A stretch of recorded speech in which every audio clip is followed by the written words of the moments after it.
Group ended trading on Wednesday on a bearish note with reduced the market's capitalization by 224.23 billion naira. Now, the board of directors of UBN yesterday confirmed that the 54-year-old bank has entered the final phase of its delisting process, highlighting the imminent exit of the bank or the first-generation bank after more than 53 years of listing at the stock market. What leads to a firm being delisted? All right, we have Azeez Lawal, MD TrustBanc Asset Management, joining us in the news to discuss this. Thank you so much for joining me. Good morning. Good morning. Thank you for having me. All right, so the big question here is what leads to a firm being delisted? Once again, thank you for having me. You're welcome.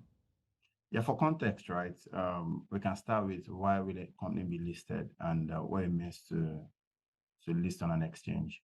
So typically, listing on an exchange formally means that you're being admitted on that exchange primarily so that you can have access to capital. And for those that have your shares, so that they can have the opportunity to trade on the shares, particularly for liquidity reasons. So specifically for delisting, so the process of being admitted is listing. I mean, delisting is basically the process of being exited from an exchange. So delisting occurs when a stock specifically that is listed and trades on a major exchange. In this case, the NGX is being traded. In some cases, this occurs because the exchange forces a company to delist, which is regulatory. And there are other cases where the company chooses to exit itself, which is voluntary. Delisting at the exchange instance, which is regulatory, is the ultimate sanction that can be imposed on an issuer for persistent non-compliance with listings or compliance to the rules of the exchange concerning listing. Because typically, when you list on an exchange, there are post-listing requirements that you have to comply with as a company. Under the rules of NGX, persistently not complying with post-listing requirements will ensure that you are delisted from the exchange. Thank you. All right. So, what is the time frame from when from before the firm is being delisted to when the infraction is actually known? Yeah, thank you. Like I mentioned, so the listing can be voluntary and it can be regulatory. Like the context you painted is more voluntary.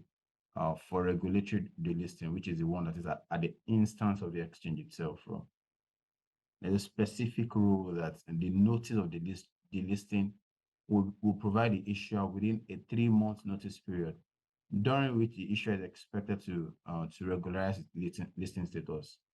And the expiration of this 3 months notice period, a non-compliant issuer shall be delisted from the exchange's daily official list. So in context, for delistings that are the instance of the exchange's regulatory, it's usually 3 months. Thank you. All right, so now delisting has quite, a huge impact. For example, this particular delisting of the Nigerian, that's the UBN yesterday, that's the Nigerian Exchange Group, has actually cost the market 224.23 billion naira. Now, is it possible for this to have been prevented in any way? Yeah, thank you. Like I mentioned earlier, the listing can be regulatory and it can be voluntary. In this particular case, right, it is voluntary, and by voluntary, it can be the company opting to delist for different strategic reasons, or it can be a case of maybe a private company buys you out, or there's a merger. In this case, Titan UBN was bought by a private company, right? So officially it became delisted. So it's not a case of doom, actually. It's more strategic in this case, because like we've also seen in the past, where a private company buys a listed company and lists on the exchange with a bigger capitalization. We have seen that play out in the past. So this is more strategic and a case of a private company buying a public company. Thank you. All right, well, thank you, Hamzat, for joining me to discuss this. Yeah, thank you so Azeez, much for having Lawal, me. Thank you. beg your pardon.